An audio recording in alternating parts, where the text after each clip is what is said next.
Welcome to the Always Better Than Yesterday YouTube channel. I am your host, Ryan Hartley. This channel is for heart-centered leaders just like you. I hope our time spent together helps you leave a heartprint where those around you are left better than yesterday. These interview sessions are sponsored by our great friends at Elevate Online Marketing. On episode 188, I'm joined by Ginny Jablonski, human and animal soul whisperer. My friends, I hope you are ready for this conversation. Ginny has survived 2 near-death experiences, and following her second near-death experience, she realised something quite remarkable, that she understands how past trauma is affecting the lives of humans and animals. But first, she had to go on her own journey, exploring the complexities of consciousness through the study and understanding of multiple esoteric traditions and modalities. Ginny shares what she's learned on her journey to self-awareness in a language that is understandable, practical, yet highly esoteric in nature. Her greatest passion is to promote the evolution of interspecies consciousness, which allows us to deepen our bonds with our animal friends. I hope that you are sitting down and listening closely, open-hearted, open-minded. It's episode 188 with human and animal soul whisperer, Ginny Jablonski. Ginny, welcome to the Always Better Than Yesterday podcast. How are you? I'm wonderful, thank you. Ginny, when you sent me your bio, when you first reached out to me, I hope you know what you did, because you sparked off a level of curiosity in my mind that I hope I'm able to create a great conversation for my listeners to be able to hear, because this is just going to be me wanting to know a bunch of answers. And I hope I'm going to do them justice to help them understand and bring them on the journey. Wonderful. Well, sure. It's fantastic. So people will have heard me introduce this episode at the start, and I'd just love to know the journey to becoming a human and animal soul whisperer. My wife and I, we watched a TV show recently called Dope Sick. And we were sat there watching it thinking, wow, this is a really good drama. Little did we know that it was a real story about an opioid crisis that in America in the 90s. And I think you're part of that. Yes, absolutely. Absolutely. Well, I majored in economics, and I was an international security agent, an executive protection agent for foreign diplomats on unofficial state visits. And I was 5'2", 105 pounds, and I probably should not have been doing that as a career choice. And my soul kept trying to send me messages that I was not in the right career, but I never read a self-help book in my life. I never heard the word spirituality. Sure. I just had no clue that anything existed beyond, the reality that we are taught in school and in college. It is reinforced and validated, right? So I just kept doing what I was doing. I loved my job. I traveled. I worked with incredible men with remarkable military careers, and I pushed myself. And I was exercising every day, lifting weights, running stairs, trying to keep up with these incredible men. And I would work 14, 16 hours a day. When you got called to go on a detail, it was a minimum commitment of 3 months. So that's 90 days without a day off. So I really was working myself into the ground. And I started having some aches and pains, and I just lived on Advil. It didn't matter to me. I thought this is normal, right? Well, eventually it got so bad that my marksmanship scores were declining. So I was a competition shooter, a speed shooter, and IDPA. So in America, the International Defensive Pistol Association is an organization that is largely retired law enforcement to have fun. We call it gunning and running. And, I just love that. Love sliding under things, jumping over things, crawling on rooftops and all of that. And I was a wonderful, wonderful, accurate shooter. And I enjoyed it very much. And in fact, that's how I was discovered to go into my career, was on the firing range. So I started to go to doctors. I'm experiencing pain, fatigue. I'm not running every day anymore. What can I do? And the doctor just wrote me a prescription for narcotics and handed it to me. And I read the prescription while it was in the air in his hand, and I went, whoa, no, narcotics. No, I carry a gun. I need to be able to work. I'm here for you to tell me what's wrong with me. And that continued for about a year until I had to medically retire. I just couldn't do it. I came home from a detail. I had been in Los Angeles, Florida, and Hawaii. And I came home from Hawaii with double pneumonia.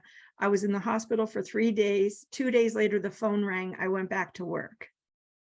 So that's how I was treating my body. Yeah.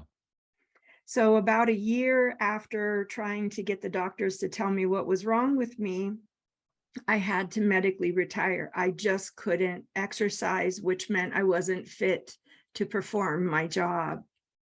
So I continued to go to the doctors in Beverly Hills in California for 7 or 8 years, trying to find someone who could help diagnose me and fix me so I could go back to work.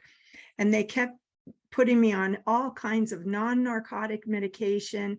And some of them were like low dose chemotherapy, methotrexate, or gabapentin or Symbol. I mean, many different types of medicines that affect you neurologically. I will say my personal experience with being on chemotherapy long-term, it just degraded my will to live. It just took my desire to be alive on the planet away from me. So I medically retired in 2001, and it was around 2007 or 2008 when my doctor handed me a fentanyl lollipop. And he said, I'm done trying to figure out what's wrong with you.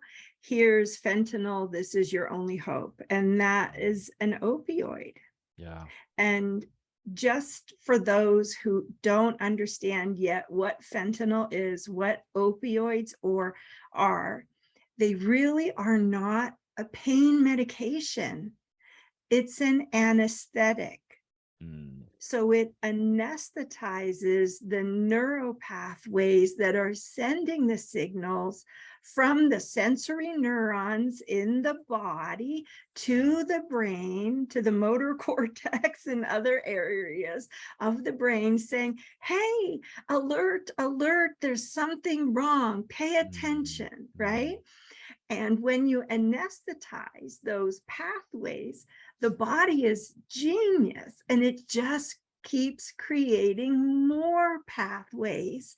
So you have to have more medication to anesthetize more pathways.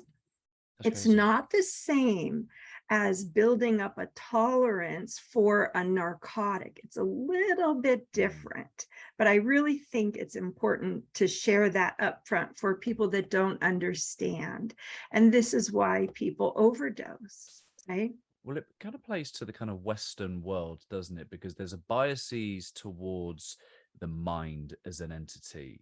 Our identities linked to our mind, and seeing that as, if we're able to use this drug to fix the mental, as a link between the body, but the body's still going to try and communicate with us in some way, right? Right, because the body expresses what the brain and the consciousness have not yet processed. Right. Right. And you recently interviewed Dr. Bruce Lipton, and I Yeah. think he talked about similar. I mean, you guys had a very wide, very broad conversation. It was genius, but he Yeah. did touch on some of this, didn't he? Yeah. And this is, and that was the thing that kind of blew my mind, really. It was just when you actually look down and you go, right, there is as a triad, there is a heart, there is a mind, there is a body. And, with the Heart Math Institute, they talk about, coherence is when the heart and the mind and the body, they're all on the same page. The heart feels safe, the mind feels clear, and the body feels at peace. The body feels capable of doing all it's capable of doing. um, so yeah, tell us a little bit about then some of the impact of your life, because I imagine, being on those, you have a family, and there are people that you surround you as a human being, going from a job that you love to then I imagine being a different version of you. Like, what impact did that have on you? Yes, well, I was almost bedridden. I Mm, missed a lot of the activities that as a parent I should have participated in for my teenage daughters. yeah. And that didn't do a lot to help our relationships along in Yeah. those very formative years for my children. I was pretty much bedridden. Mm, And my husband just was very supportive and he took care of me, but it was very difficult. I had gone from being someone who was very enthusiastic. I volunteered, I served on boards of nonprofits, I wrote mm, grants, I um, traveled the country, and yeah. when prior to that, I traveled quite a bit more. Yeah. And to just having no purpose in life, not contributing to society in any way. And that really made me feel like I didn't have a purpose. I wasn't worth anything. Mm, So mm, it affects you as a person, as a personality, but it affects you emotionally, it affects you psychologically. mm. What's the next chapter? Where did you go from there? Did it get worse? Did it get better? Well, 4 years on opioids. Mm, And just like it says on the insert, the warning label for the medication, 4 years later, my brain forgot to tell my lungs to breathe. hmm, So I experienced a series of mini strokes as well, which is why the left side of my face and my left eye drooped a little bit as well. And I had a near-death experience. It was the second near-death experience I had had in my life. mm, So when I came back from that, that is when I began to really begin to perceive our reality in a very, very different way. mm. You were recently on a near-death experience TV channel. Who a previous guest of mine, David Ditchfield, was also a guest, and David had a similar story about how he had this near-death experience, had an encounter with a creator type, and I'm sure we'll dive into your experience, and then came back with different skills, different capabilities than he had before. So I'd love to dive into your particular experience if you're happy to go there. Right, absolutely. So because I had two, Hmm. I crossed the veil twice, once when I was 3 months old, and then once when I Wow. was roughly 46. I don't remember the exact date.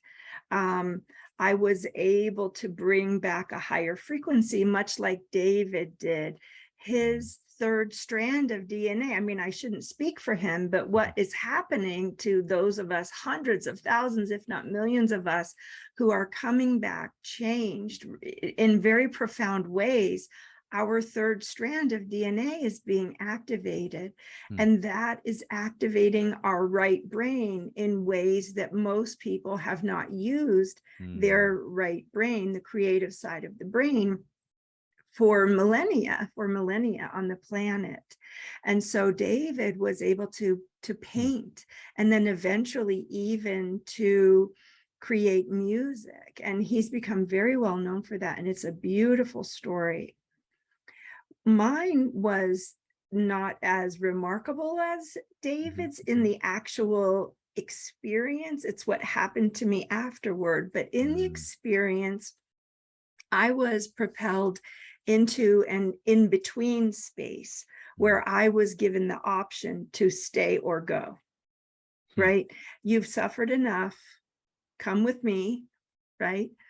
But behind me, much like my green screen photo behind me, in my near-death experience, there were horses and donkeys. Yeah. And I heard a commotion behind me, and I turned around, and they were all on their hind legs, whinnying and braying and just saying, don't go, don't go. Don't you remember? There's something important you have to do. And I turned back around and I spoke to the being that revealed itself to me, who, now, if you've talked to several NDEers, you know by now that we see what makes us comfortable. So I was raised Methodist in the US, Christian Methodist. So for me, that comfort was a being appearing to me as Jesus. So I turned around and I said, sorry, Jesus, I'm going with them. And then, just like a flash, just snap, I was back in my body, and I immediately regretted it because my heart had stopped and my lungs were on fire. There was no air in my lungs. I definitely had a heart attack, and it felt like a 300-pound man or elephant, just sitting on my chest. And I woke up screaming over and over and over again, 20 or 30 times at the top of my lungs. I just died. I just died. I just died. I just 20 or 30 times screaming at the top of my lungs. Hey, my friends, thank you for listening to the interview sessions here on YouTube. Did you know that back in 2018, this was the original format for our interview sessions? It wasn't until after a couple of months when someone said, I'd love to listen to these conversations on my commute, did it become a podcast. And since then, we have been listened to by people in over 130 countries around the world. If you are enjoying this podcast, if you're enjoying this interview, I'd be really grateful if you'd head over to iTunes and leave us a 5-star review. And once you've done that, be sure to take a screenshot, tag us in at Always Better Than Yesterday UK, and I will send you a 20% discount to our merchandise store as a thank you from me to you. Here we go. Back to the interview session. That is so I imagine that you have a husband next to you who then hears the story about being hand in hand with Jesus, about to go, and yet you're beckoned back by some whinnying horses and some donkeys. He must have thought you were you must. What did he think? Well, he did. Now, my husband has 2 degrees in science. He attended both Caltech and UCLA, very famous schools in the United States, right? So he is extraordinarily smart, genius level, and very sciencey, and really thought I was crazy. But he loved me enough that if I said I wanted to live and find a way to get off of the opioids, then he supported that for me. Yeah. And he, whatever it takes, whatever you need, if you want to live, let's do that. And, it seemed rather ironic, really, Ryan, for me to say, there's something important I have to do. At that point, I had been bedridden or partially bedridden for almost 11 years. It was 2012 when that happened. So I wasn't driving a car. I didn't leave the house except to go to the chiropractor or the pain medication doctor. So what important thing I might have imagined I had to do, there was no clarity around that. It was just a knowing, such a strong, indescribable knowing. And that is what has propelled me every day since then. But that's interesting, isn't it? Because left brain, right brain, the bit responsible for our language is so often not connected to the bit of our feeling, and for you to be able to try and articulate some of these things, I guess, is revealed through storytelling. It's revealed through metaphors that could only scratch the surface of what you've experienced. Yes. And one of the things that has changed for me since my near-death experience is my speech, my spontaneous speech. Hmm. I struggle with vocabulary recall. I struggle with memory recall. Hmm. I will start sentences and stop over, stutter, Hmm. stumble over words. So I do a lot of meditating before interviews to try to just clear myself and Yeah. to not feel, ashamed because I'm different now. Yes. Prior to my near-death experience, I was quite articulate and Yeah. educated. And I'm not saying that I'm not articulate now, but it's in a completely different way. It Yeah. flows through my heart. Mm. It's intuition, Yeah. it's my connection to my soul and my desire to share my journey. So it is a little different. Mm. Yeah. I love that. And did you touch on that you had a prior near death experience? Did I hear you say that that was when you were 3 months old? And if so, when did you become aware that that was even a thing? Well, following my 2012 near-death experience, when I came back with just remarkable Mm. psychic abilities, is the best way just to be Yeah. clear about it. Yeah. I went on an incredible journey. I mean, a very aggressive journey to understand what was happening to me. Why is it happening to me? What is all this energy I'm seeing? What are these meridians? Why is the nervous system holding on to so much trauma in everybody? The voices that I was hearing around people were the memories that were unprocessed in their nervous system. And I didn't know that for about 4 years. It took me 4 years, 4 or 5 years to realize what I was really hearing, what I was really perceiving. And Mm. so on that journey, I took a deep dive into self-awareness and self-responsibility and understanding the energy construct. I didn't just look at a picture of chakras on the wall and go, Yeah. oh, the root chakra is red.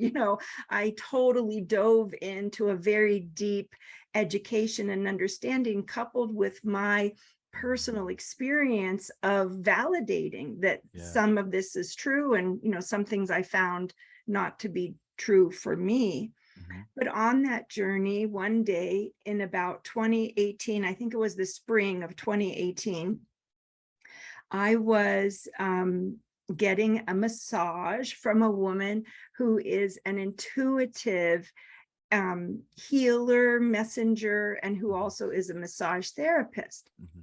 So I was laying on the massage table with my face in the cradle, and she was standing at my head with her hands on my back. So she was facing my feet, right? Mm. And she was going down my sort of in between the scapulas along my spine, which we know now is the back of the heart chakra. Hmm.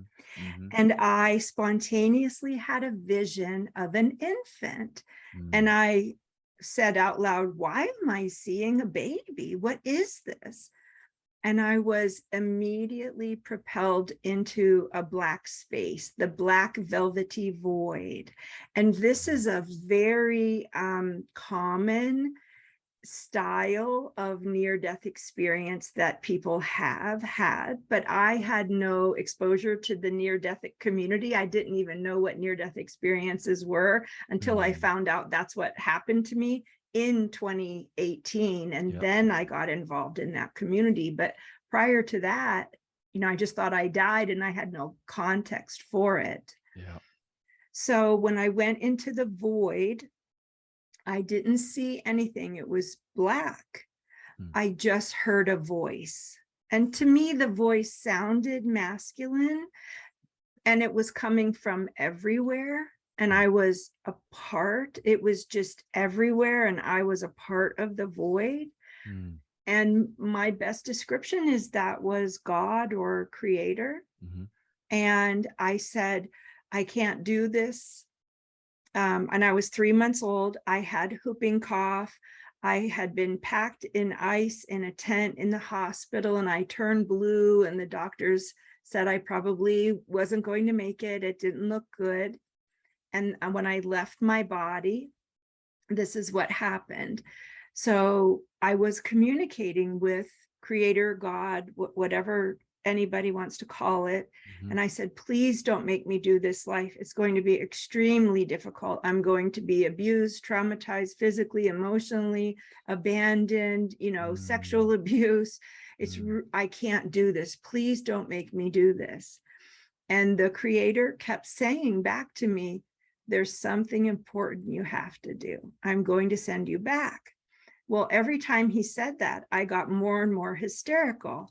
And as I lay on the table with the woman, I became increasingly hysterical, yelling out, sharing the language that what I was hearing and what I was thinking was coming out of me.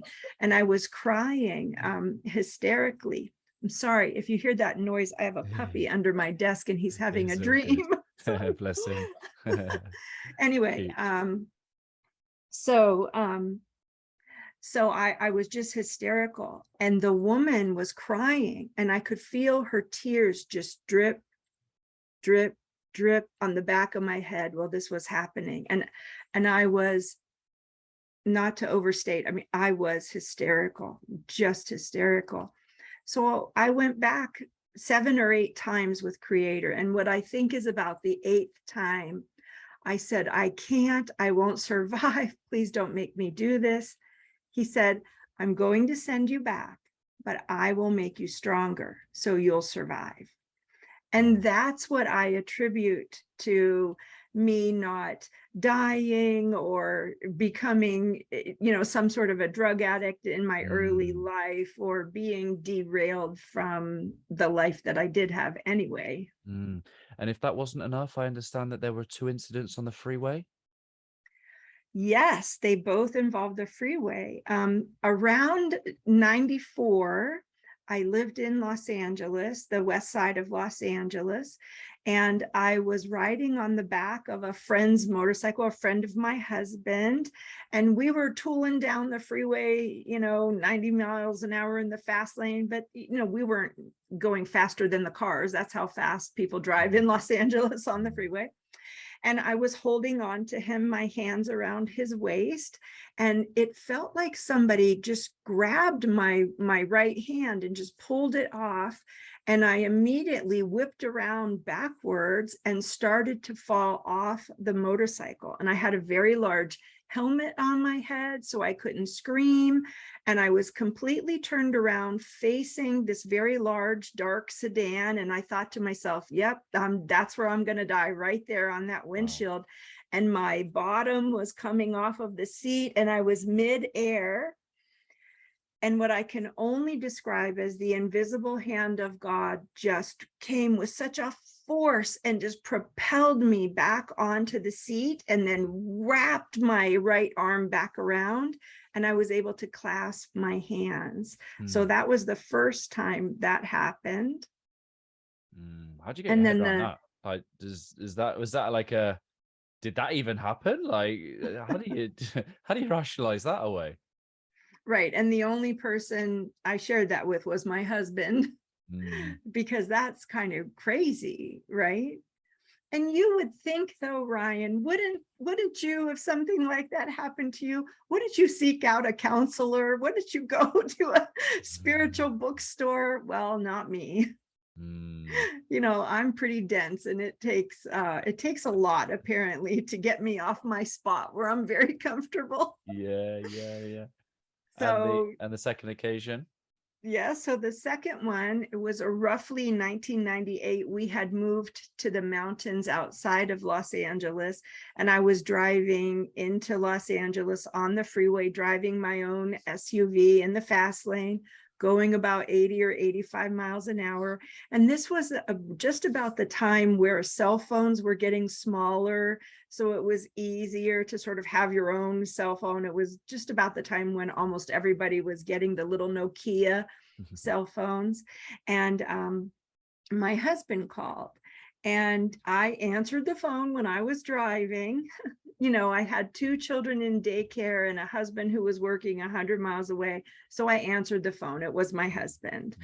And he told me that he needed to have an operation. And I was what people describe now as a highly sensitive person, right? Energetically all my life, and very hypersympathetic. So if you had a cast on your elbow, I'd walk around going, oh, my elbow, oh, my elbow, Or if somebody had a broken ankle, I'd sort of limp, because energetically I wasn't managing my own energy, and I was very empathic, right? But I didn't understand that at the time. So when he told me he needed this specific surgery, which seemed very painful, I started to black out. In fact, I completely blacked out, and the doctor called it vasovaga. So in my memory, I had my hand and the phone to my ear, and I dropped the phone, and I sort of started slumping down in my seat, and my vision was going away. And I woke up 20 minutes later back on the freeway about a mile, the off ramp that I had just passed, in a McDonald's parking lot. And I called my husband, and he said, what happened? I started driving, I'm driving toward you. He was 100 miles away in Los Angeles. He says, I'm on my, what happened? You hung up, and I couldn't call you. I was calling you back for 10 or 15 minutes and you weren't answering.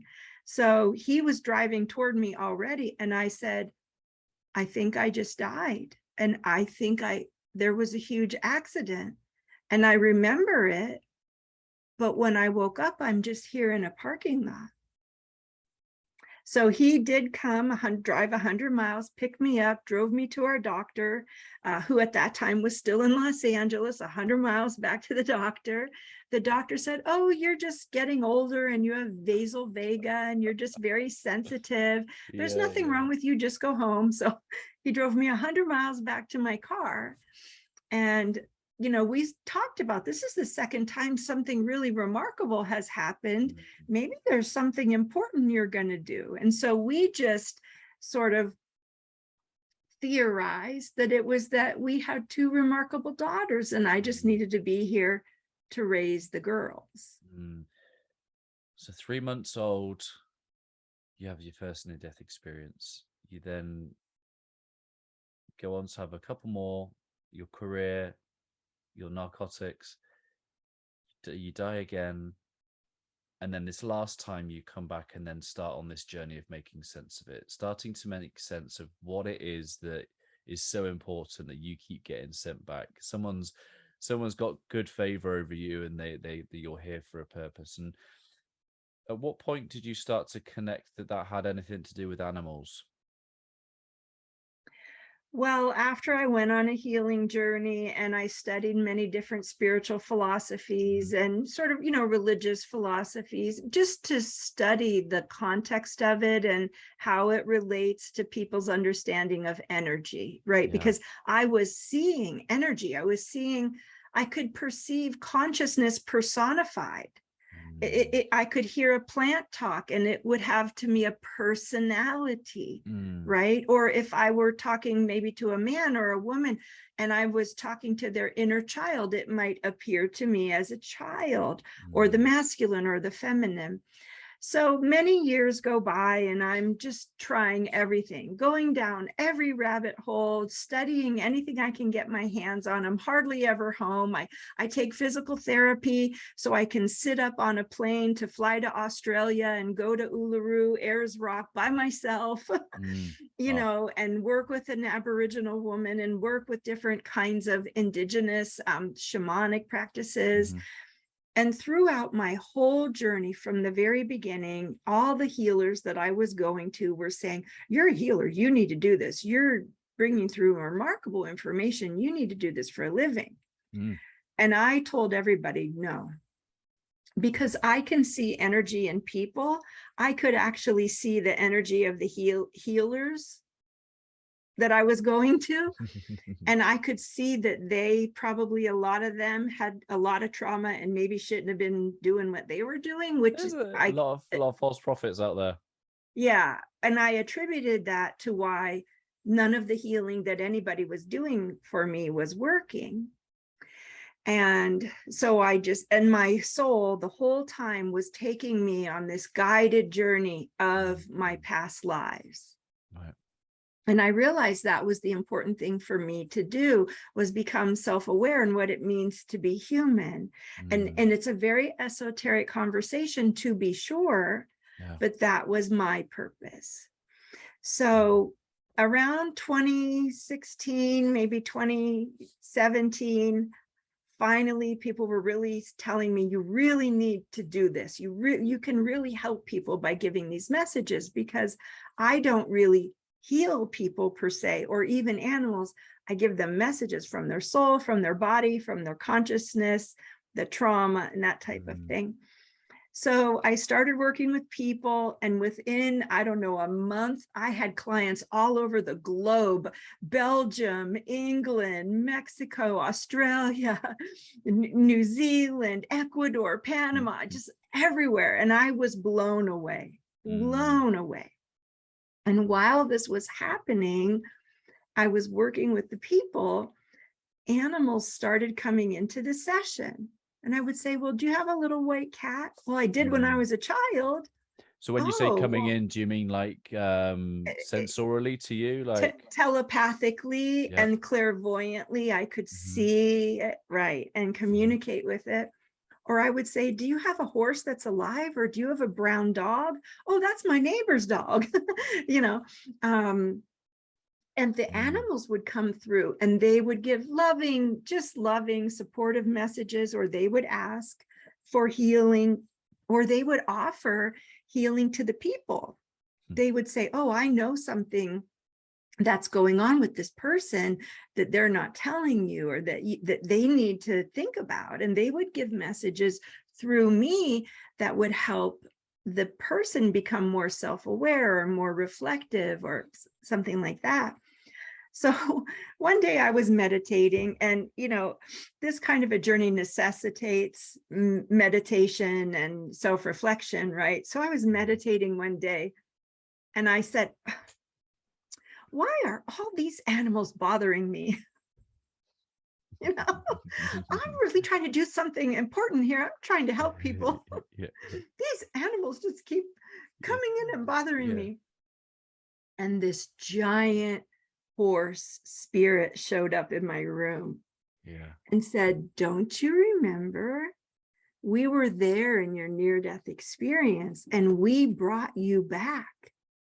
And we helped guide you on your journey to overcoming your own trauma and getting off of opioids and healing yourself and learning everything you have learned, because now it's time for you to share with the world that animals can be traumatized in the very same way humans can be traumatized. And I said, well, I'm not an animal communicator. Why did you pick me? Right. And I said, nobody knows I'm an animal communicator. I just go by word of mouth with these people. And this horse said, don't worry, we're going to take care of everything. Wow. And about a year later, less than a year later, I was woken up in the middle of the night, and I was told, go to San Diego. And I thought, no, I live in Arizona. Why would I go to San Diego? I'm going back to sleep. You know, a few hours later, go to San Diego. And I said, well, you're bothering me. No, who is this? What is going on? You know, why are you telling me to? I don't know anybody in San Diego. There's no reason to go to San Diego. I'm going back to sleep. So about 5:30 in the morning, go to San Diego. And I was like, Listen. oh, I am never going to get back to sleep now. Fine. So I got up and I put the kettle on for tea and I turned on my phone. And there was a fire in San Diego that had displaced 1,000 horses. Wow. And about 100 of them were really injured and traumatized, and 900 of them were being housed at a fairgrounds. I got up and packed my bags and went to San Diego, and I didn't know anybody. And I went there and I volunteered to work with the horses that were emotionally disturbed and really having problems being relocated from the fire. And within about a month, I had 200 new clients, animal communication clients, just because of Instagram and Facebook and Twitter and, whatever. People were showing videos of me working, sharing in the private Facebook groups about their experience with me and the messages I was giving and how accurate I was and all of that. What sort of things would those videos have shown? What would take us to that period of time? You're there, you're present, you're connecting with these animals. Like, what does that look like to the outside world? Like a crazy lady who thinks she can talk to horses. Right. Yeah. I mean, truth be told, Yeah. but literally, so some of the horses were weaving back and forth, just pawing at the ground and digging holes. They're so nervous and just weaving back and forth. And they had the vets come and sedate the horses. And 2 or 3 hours later, the sedation would wear off and then they would weave again, right? They would just be weaving. Well, I would just go and stand with the horse. And of course, I can tell you exactly what I was doing, but it's very esoteric. And within 20 or 30 minutes, the horse would calm down and they would stay calm for 6, 8, 10 hours before. So medication lasted 2 or 3 hours, and working with me for 20 or 30 minutes lasted 6 or 8 hours. Now, this is an ongoing stressful situation. They're away from home. There are 900 stressed out horses all in one very small area. So there was probably nothing I could do for any one animal to be a permanent fix with regard to extreme stress in that situation.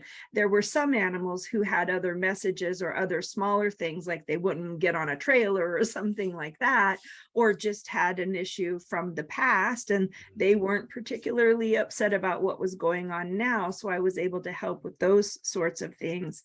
But I actually met one of my very best friends now that way. He recently passed away, but he was an extraordinary horseman, very well known, had a long, wonderful, celebrated career in horses, and he was extraordinarily intelligent. And when he heard about me, he thought it was a farce and he didn't believe at all in animal communication. And he posted some very unfortunate, very unkind things about me. And I saw the post. And he, in fact, do you remember when Johnny Carson used to, this is a United States show, but you know who Johnny Carson is? And he had this one skit where he would put on this sort of gypsy turban and he would call himself Karnak the Magnificent, and he would have a card. Well, this man, who eventually became one of my best friends and most staunch supporters, he was making fun of me in that way. So I contacted him and I said, hey, I just want to talk to you. And he invited me to his ranch, and I helped 3 of his horses over lifelong issues and completely turned him around. Hey, my friends, thank you for being with us so far. I hope you're enjoying the interview. I just wanted to take a quick moment to let you know about our signature Heartprint coaching. Our Heartprint coaching is for you if you're ready to go all in on becoming a heart-centered leader, ready to go all in on doing more of what you love, ready to see what you are capable of with support, guidance, and accountability. You're ready to go on a rapid transformational journey that will change your life and others in as little as 3 months. Are you ready to show up with courage and share your gift with the world? Ready to start making an income and more impact by doing what you love? Ready to start leaving your legacy where those around you are left better than yesterday? In our Heartprint signature coaching, in our time together, I'll help you lead from your heart set. I'll help you develop other people and your team. I'll help you bring your heart work to the world. I'll help you start leaving a legacy and capturing examples of your impact. I will help you be someone you love, to do more of what you love, and to serve people that you love. It's an amazing opportunity for someone who's ready to go all in and be a heart-centered leader. I'll throw in loads of other bonuses, including your life languages profile, access to our Master Heart and Mind membership, and even some Always Better Than Yesterday merchandise. Head to abty.co.uk/coaching to find out more, and I look forward to connecting with you very soon. That's abty.co.uk/coaching. Here we go, back to the interview. I wouldn't have had the capacity for this conversation. I'd have been curious, but I wouldn't have. And I think there's something, when I became a man of faith just 3.5 years ago, and I opened myself to being a spiritual being having a human experience, that I then started to see the life force energy within me was also in animals and was also in nature. And I was laughing a minute ago because I was remembering I was driving up the motorway, the freeway here in England, and I was just listening to this worship type music, just hypnotic. And then I see this blackbird fly across the horizon, and everything's slowed down, and it's almost like my mind zoomed into his little rib cage, and I could see his little heartbeat. And that was it, just a fleeting moment. And I felt at one with this blackbird. It was the most surreal experience. And so that's how I can entertain this conversation, because I'm so curious. And I think for you, as someone that is very perceptive, is that something that you have control over? Is it always on? Do you have to wait for an invite to reveal what you're seeing? Like, how do you deal with that? Well, if you would have asked me that question just a year or two after my NDE, I would have answered it very differently. And so I need to be honest in that in the beginning, I thought I was crazy. In the beginning, I had no context, and I had all of these psychic senses turned on full volume with no boundaries, with no conscious control, with no instruction manual. And so I just knew stuff. I knew when people were going to die, why they were going to die, if they had what kind of cancer, and what, I knew things people wouldn't want me to know. They would be embarrassed for if I knew. One time I was driving down the street with my husband, and I said to my husband, that man is cheating on his wife. And so I don't enjoy having that information about other people, and other people, I'm certain, do not enjoy having people like me have that type of information. So I went on a journey not only to understand, but to control,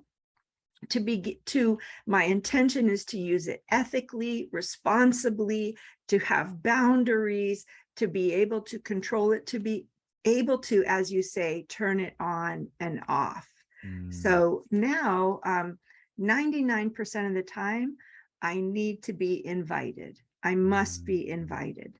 However, from time to time, an animal or a person's soul, it maybe only happens 3, 4, 5 times a year, but sometimes an animal or a person will come to me and wake me up in the middle of the night. If they are gravely ill, if they're going to die, if they want to say goodbye to a loved one, if they're having an extreme experience, a health concern, and the human is just not aware of it, I can approach the person and say, it's always somebody I know, almost always. One time it wasn't. And I can say, I did receive a message. It's my job I feel ethically responsible to let you know that I received a message. Would you like to receive it? If you would, I would be happy to share it with you in the most responsible way possible. So Wow. What a gift and what a responsibility. And do you find yourself with every year that goes by, you gaining more and more trust in your new abilities?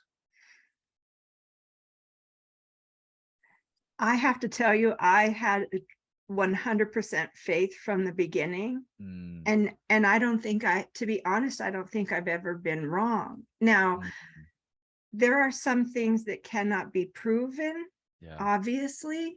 There are some esoteric things that you just cannot in this life prove, and I Yeah. acknowledge that. When you say But esoteric, what do you mean? well, for example, if somebody's receiving information about a parallel or a past life or Mhm. something like that, Yeah. or if I perceive something in the energy field and it is released, can Mm, I prove it? No. But when there is a demonstrable, profound shift in someone's consciousness, yeah. in someone's health, in someone's relationship to Mm, another person or animal, that's the validation. For example, if somebody had pain in their knee for 50 years, and then we just had one conversation for 20 minutes and the pain went away and never came back, it's mm, probably because we had the conversation, right? mm. You talk about interspecies consciousness. Do you believe that it's something that people can learn to do, or you think that actually, or what is your hope for this relationship between species? Yes, actually, I'm starting a podcast called Interspecies Evolution. Right, And great. I would love to have you come on talk about your experience with the bird. Here's a short one. But It'd be a short episode. well, that's okay. There's a lot of other things I think that Yeah, there are so many people now who are more willing to have these conversations than ever before. I'm yeah. so grateful about that. But to me, number one, to specifically answer your question, I think that we can all remember that we all have the ability. Can it be taught? Mm, The jury's out for me. I know there are a lot of people who will take money and say they can teach you, but I think we all have the ability, and that we just need or have the mm. opportunity to remember that we can. So Now, you're working on the frequencies of the heart and the electromagnetic field of the heart. Are you familiar with the work of the Heart Math Institute? yes, I'm a certified facilitator. Right, amazing. So I had Dr. Deborah Rosman on, and so I'm aware of that kind of research. And in their book, they talk about how the young boy sends out loving intentions towards the dog, and they start to the two heartbeats start to show some coherence. So I was aware of that, and at the back end of last year, my little Jack Russell dog went missing. She wasn't with us, different part of town. She was missing for 8 hours without a collar. It was dark, middle of winter. And a friend of mine randomly found me in a field looking, and he just prayed over me, said that he hoped that I would be the beacon that brings Sage home. Sage is my little dog. So I had that constant faith of I will be the beacon that brings her home. And I'm constantly just trying to send out messages into the field. Let me find, reveal yourself. It's time to go home. It's safe. You must, I'm trying to just talk to her and communicate to both, both with my voice and also my intentions and my emotions, whatever that means. I don't know Yeah. how to describe it. I'm sending it out because I believe it. I'm sending it out, right? 8 hours, and I just end up pursuing an alternate path. The crowd seemed to be going in one way. I'm off another way. I can't tell you why. I'm just like, I'm going this way. I'm normally good in a crisis. On this day, I just needed to be by myself. Mm. I wasn't going to tell anybody to do anything. I wasn't going to tell anybody where to go. I'm going to keep myself to myself. And I end up walking down this random lane. It's not random, but it for all intents and purposes, it appeared random, middle of nowhere. And I get to this almost the end of the lane. I could see the cars going. I think getting started getting a bit downhearted, thinking I don't know where else to look. And all of a sudden, there's this little rustle in the bush to the left of me. And I put my light down, and my dog, she's only about this big. She's 1.5 meters in the hedgerow, and she comes out, and she literally waited till I was stood right in front of her. And like for me, it's just like I have a bond with this little thing. Like I have such a bond, and like and my family, we just we've chosen to believe that that was God showing us how incredibly important this little being is to our family, and how much like she's provided so much healing and restoration to our family. And it's crazy, isn't it? For me, I choose to believe, and that gives me a lot of hope and belief. And if I may say, from my perspective, God showing you that you have the ability to communicate through your thoughts, through your heart, through your loving intention to your dog, and that you followed your inner guidance. You followed your soul.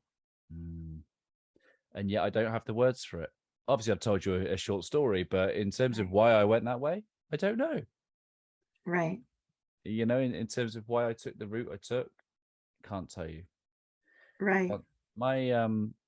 So I put out to my community that I was having this conversation with you, and my friend Abby would like to know, what do you see when you look in the eyes of a horse? When I look into the eyes, well, the Taoists believe that we can perceive through the eyes of humans or animals, Shen, spirit, and they identify spirit as having 5 different, they place it in 5 categories, right? I don't perceive that way through the physical eyes. So I don't perceive in a Taoist perspective. Is it true that horses are good calming influences for autistic people, with autistic children? Yes. Is that a thing? Why might horses have that superpower? Well, 2 things. If I might go back, I wanted to actually say 3 things. I wanted to respond. So your story about your dog and the heart math. So on my website is a free little exercise that I call Pink Pillows of Love. It's very similar to a heart math process, and people have written wonderful testimonials on my website about having behavior changes in their animal through just breathing, grounding, going into the heart space and radiating love. And so I call that the Pink Pillows of Love exercise. The second thing I wanted to say with respect to the eyes is that metaphysical people will say that the eyes are the window to the soul. So our eyes, our brain, and our spinal column are all one unit. And I perceive that our soul enters the body through that nervous system. And so some people can energetically, esoterically tap in that way. You know, I don't do that. When I look at a being, I see the physical body, I see the nervous system, I'll see the meridians, I'll see the chakras, I'll see the subtle bodies in the energy field. And then the third thing, the question, which is a wonderful question about, it's not only autistic people that can benefit from being around horses. Now, I have a bit of a different perspective than I would say mainstream, the mainstream, which is an alternative opinion anyway. So I'm a little bit left of that. Scientifically, horses have a larger heart than we have. So they generate a larger electromagnetic field than we do. So it is easier for us to come into coherence with their heart rhythm. And a coherent heart rhythm has less heart rate variability, as you know, Ryan. Yeah, which is when I said earlier on their head, the heart, and the nervous system all regulated, all in that fully functioning Right. capacity, right? So I agree scientifically with that scientific perspective, which has been proven by like 600 or 800 peer-reviewed, research papers, right? Where I go beyond that is, from my perspective, when we can get our heart into a coherent heart rhythm, when we are sharing space with a horse or even another animal, but a horse is a wonderful description. We then calm ourselves down and open our heart to the intuitive guidance that you were following when you went out to find your little dog. So when our heart is erratic and incoherent, when we have trauma or sadness or fear that prevents, in my opinion, my perspective, prevents us from really connecting into that internal guidance within us. But when we are standing in the electromagnetic field of the horse, it overrides, it allows us to come into a coherent rhythm, thus allowing us to hear our own guidance. From my perspective, a lot of people attribute that to some sort of miraculous healing ability of the horse, right? My perspective is that no, it's actually us. We have that ability. We can follow our internal guidance the way you did, Ryan. We have that available to us, all of us, but most of us don't have a coherent heart rhythm. Most of us have extreme heart rate variability. So that's my perspective. I love that perspective. Gabor Mate talks about trauma being when it's so difficult to be ourselves. So healing trauma is about, seeing us for who we truly are and coming back to ourselves. And you talk about coming back to this world with a gift of healing animal trauma. How do you make an animal feel seen and heard? That's very esoteric, and it happens on the telepathic, non-physical level. One of the things that Dr. Mate also says is trauma is what happens inside of us. It's not what happens to us per se. It's what happens inside of us.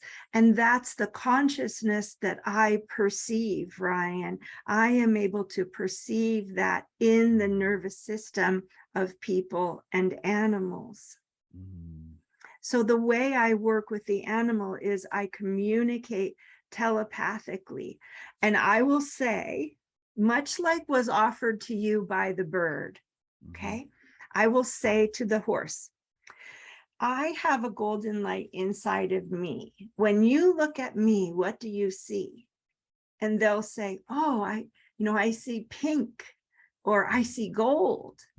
And I'll say, okay, look at my heart. Do you see the light in my heart? And I think a lot of people in the metaphysical community, even in those sort of nexus between science and spirituality, they talk about the seat of the soul and this golden light. Some people say it's below the heart, next to the heart, but it doesn't matter. It's near the heart, right? So what I will do is and this is the same way I work with children, I will begin to breathe and ground and focus on my heart and think about, something that I'm grateful for, like my puppies or my horses that bring me a lot of joy. And then my heart, I call it expanding the heart light, right? So my light will grow and I will say, now what do you see? And the horse or the dog, or the cat will say, it's getting bigger, it's getting bigger. Or the child, right? It's getting bigger. And then I will say, you have this too.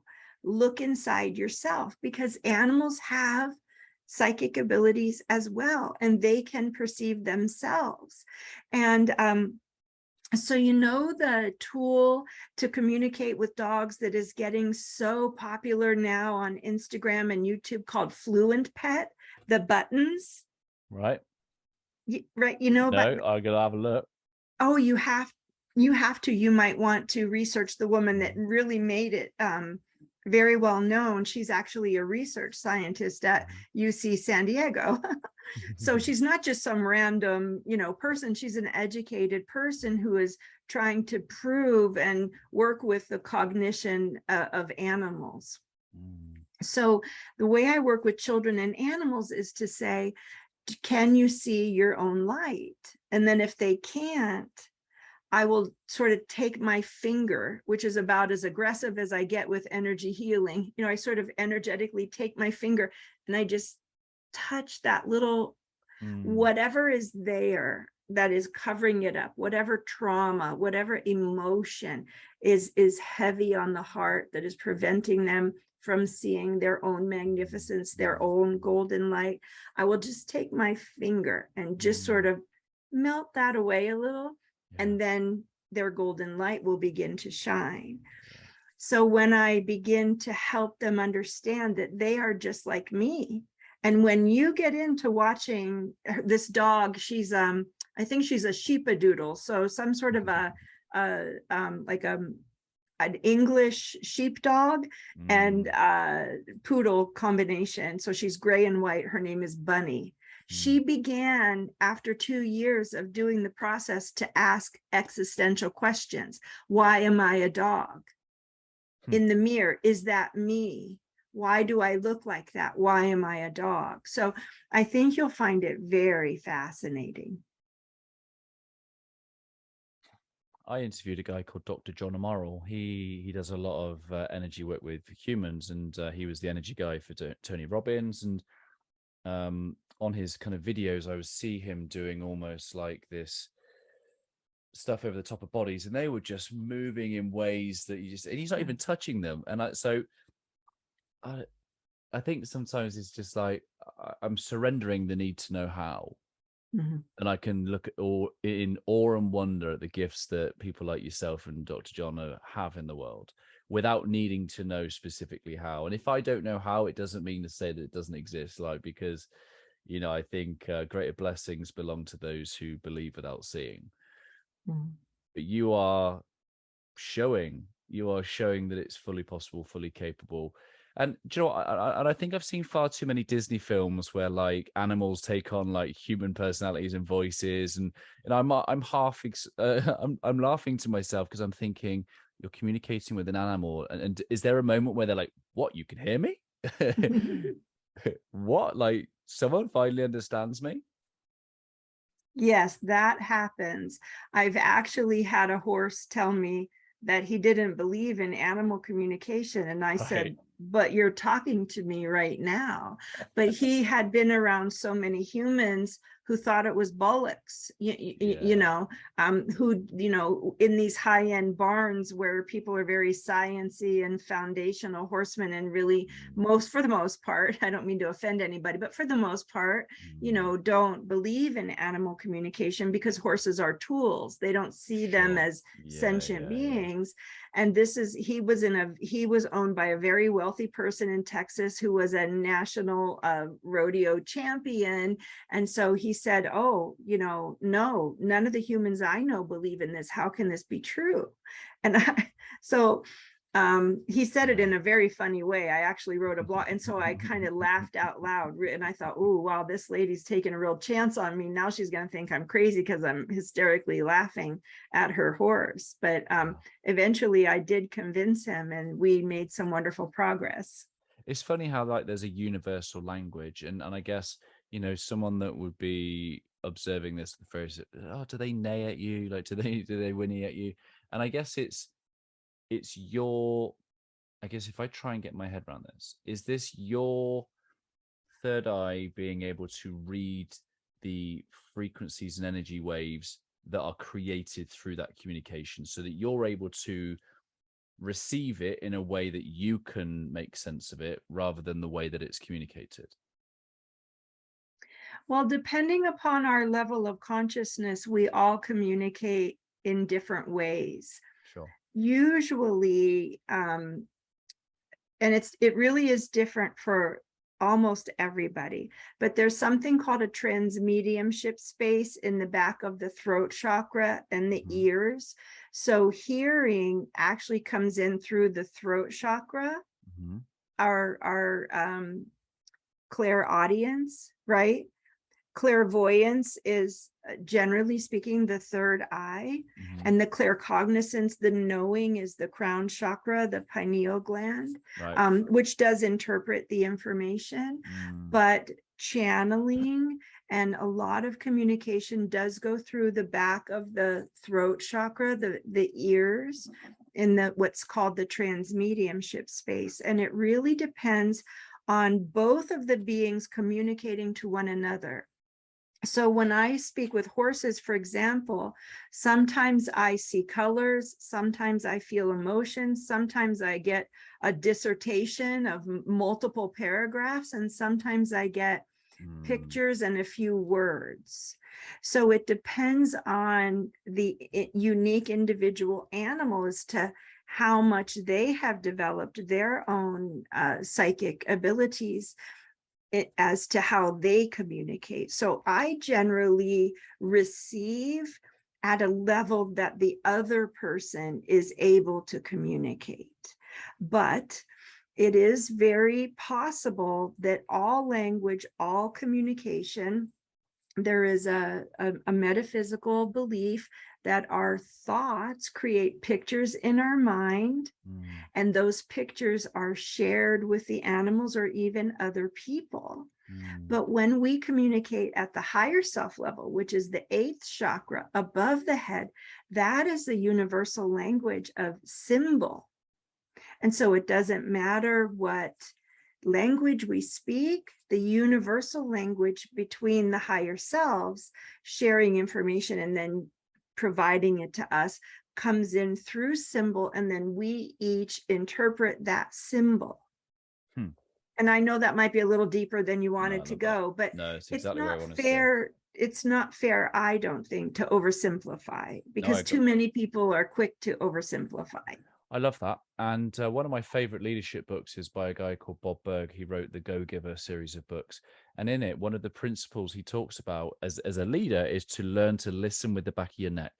And I don't think he knew what he was talking about, like, because when you just talked about the back of the throat chakra, what he was talking about is listening so intently that, you know, when you just get your hairs in the back of your neck go up and something's not quite as it seems, it's learning to tap into that. And I guess what he's doing is he's talking a little bit about the stuff that you've just given a whole new depth and perspective to, that he didn't even realize was true. Right. That's fascinating. Right. That's well, when you think about it, the back of your neck is your spinal cord, your cervical spinal cord, and your brain stem, right? And the soul is giving us, just like our soul will give us butterflies in our stomach, our soul communicates, in my opinion, in my perspective, through our nervous system. So. Yeah, Dr. Bruce, one of my favorite things that he said to me was nature has a way of letting us know we're in the right place, doing the right thing with the right people. And that nature's mechanisms do that is through our nervous system. I'm really grateful for your time, really grateful for the way that you serve. And I think I'd love to just finish off our conversation by starting to get a bit more serious about some of the implications then of some of your things, because if we are, you know, because my background's in policing, you know, policing sees dogs as property, for example, you know, rather than, like you say, sentient beings. So with that, with your perspective and revelation that, you know, these are innocent souls, they all have souls, sentient beings that can experience trauma. How should we as heart-centered leaders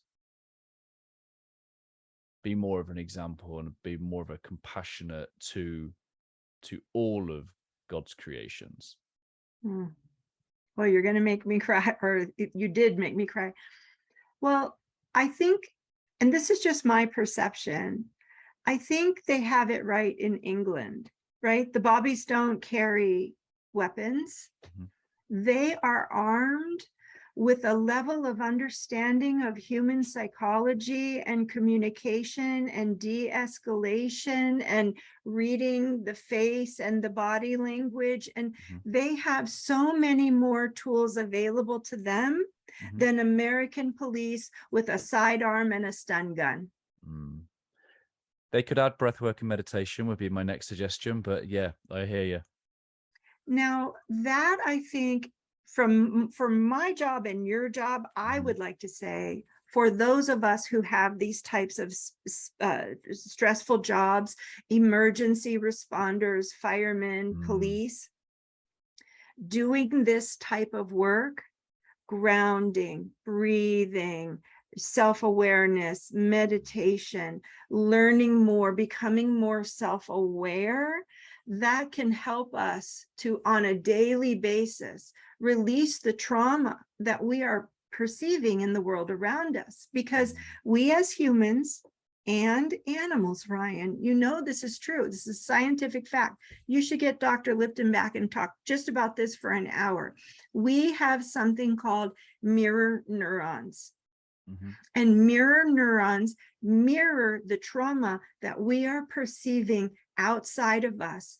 And our body, our intellect can tell the difference. That happened to my girlfriend, that happened to my child, but our body does not know the difference. We felt it and it happened to us.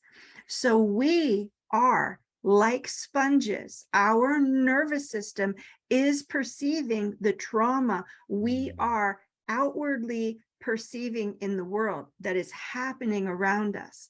And the best thing we can do as civil servants, as emergency responders, is to learn some type of very effective yoga, Tai Chi, Qigong, breath work, and become more self-aware. 100%, Ryan.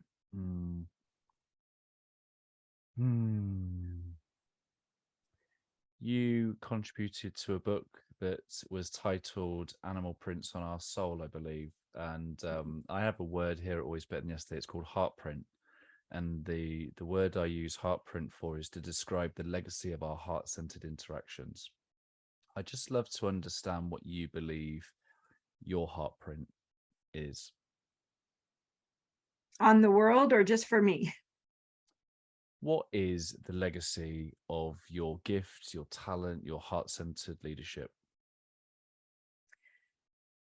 I believe that I went on the journey that I went on to help all of us remember that we have been lied to by science, by math, by physics, by a lot of medical science, and that we are much, much more than we believe ourselves to be.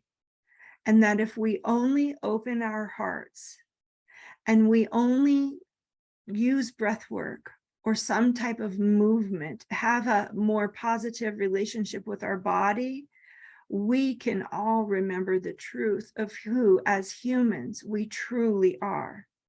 To become more self-aware, to understand our humanness. And our humanness is not limited to pride, to ego, to prejudice, to politics, to I'm right and you're wrong and my God is better than yours. We are so much more. We are all souls incarnate in physical bodies. And we came here for a reason. God sent us here for a reason. God sent me back. Twice. For a reason. And the reason is that we don't need to suffer as much as we are suffering. Powerful. Thank you so much for your testimony. Thank you so much for the wonderful things that you do in the world.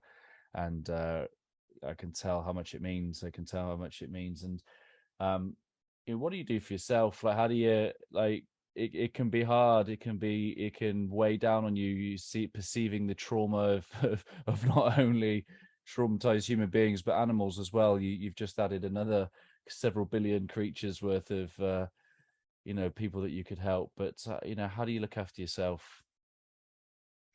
Well, I live on a ranch. I have 4 horses, 4 donkeys, and 3 dogs.